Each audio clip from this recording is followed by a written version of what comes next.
Hello बच्चों, let's see the question. The question says that let fx is equals to mod of determinant of x cube sin x cos x x minus 1 0 p square p cube, where p is a constant. Okay, then dq upon dx cube of fx at x equals to 0 is p plus p square p plus p cube independent of p. Okay, तो p तो बच्चों अपने पास क्या है, constant है यहाँ पे, और यहाँ पे गिवन क्या है, f of x अपने पास गिवन है determinant of x cube sin x cos x 6 -1 0 p square and p cube.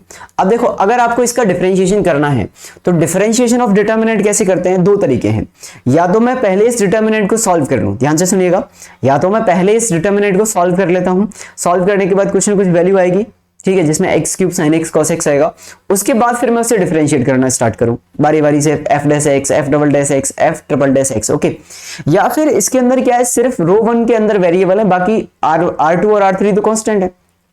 अब डिफरेंशिएशन ऑफ डिटर्मिनेंट कैसे होता है, पहले रो 1 या फिर कॉलम 1 जिसके अलॉन्ग भी करना चाहते हो आप, और बाकी के दो रिस्पेक्टेड रो या कॉलम फिर कांस्टेंट रहते हैं. फिर सेकंड टाइम है सेकंड वाली का, फिर थर्ड टाइम है थर्ड वाली का, उसके रिस्पेक्ट में डिफरेंशिएशन होता है.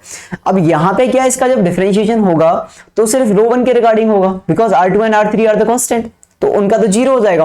और अगर किसी भी डिटर्मिनेंट में कोई भी रो और कोई भी कॉलम जीरो हो जाता है तो उसकी वैल्यू वैसे भी जीरो होती है.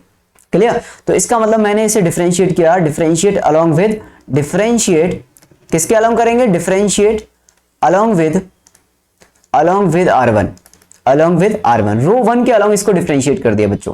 तो ये f डैश x यहां से कितना आ जाएगा, तो f dash x is equal to 3x square, sin x का डिफरेंशिएशन cos x का डिफरेंशिएशन इज sin x, बाकी के दो रो कांस्टेंट 6p -1 और ये p square 0 and p cube. Clear? अब दोबारा डिफरेंशिएट करोगे तो जीरो आ जाएगा, रो 2 के अलॉन्ग जीरो आ जाएगा और रो 3 के अलॉन्ग भी जीरो आ जाएगा, तो उसे लिखने की जरूरत नहीं. ठीक है ना? अब ये मेरे पास f डैश x आ गया. ठीक, अब मुझे क्या चाहिए, f डबल डैश x, फिर मैंने f डबल डैश x किया बच्चों. अब डबल डैश x भी r1 के अलॉन्ग करेंगे तो इसका कितना हो जाएगा, 3x स्क्वायर का 6x, और यहां से कितना हो जाएगा cos x का बच्चों माइनस का sin x, और यहां से sin x का कितना हो जाएगा माइनस का ये cos x बचेगा.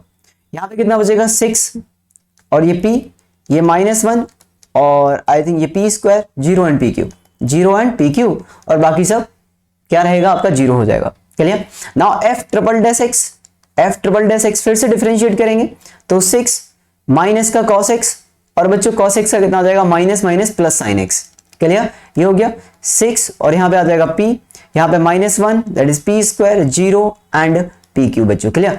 अब उसने बोला कि डिफरेंशिएशन किस पे निकालना है, x इक्वल्स टू 0 पे, तो x इक्वल्स टू 0 पे, तो एट x इक्वल्स टू 0, तो f ट्रिपल डैश 0 कितना आ जाएगा बच्चों, ये आ जाएगा 6p, cos 0 कितना होता है 1, तो -1 p स्क्वायर, एंड ये कितना हो जाएगा बच्चों 0 0 एंड p क्यूब.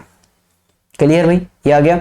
नाउ अब हम क्या कर सकते हैं, यहां से आप यहां से चाहो तो यहां से लास्ट वाली रो से p कॉमन ले लो, ठीक है, फिर उसके बाद इसे एक्सपेंड कर लेना, ठीक है, या फिर इसे एक्सपेंड कर दो, एक्सपेंड अलोंग C3 के अलॉन्ग एक्सपेंड भी कर सकते हो डायरेक्टली. तो ये तो डिटर्मिनेंट है, अब इसे जैसे चाहे वैसे सॉल्व कर सकते हो आप.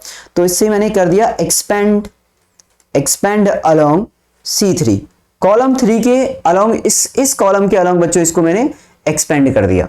क्लियर? तो अब इसके अलॉन्ग एक्सपेंड करोगे तो 0 0 वाले टर्म तो आएंगे नहीं, ये कौन सा वाला टर्म है 3 3, तो p क्यूब और मल्टीप्लीकेशन में ये रो और ये रो कॉलम कैंसिल हो गया, तो ये हो जाएगा माइनस का 6 और माइनस माइनस प्लस का 6, तो ये तो 0 आ गया.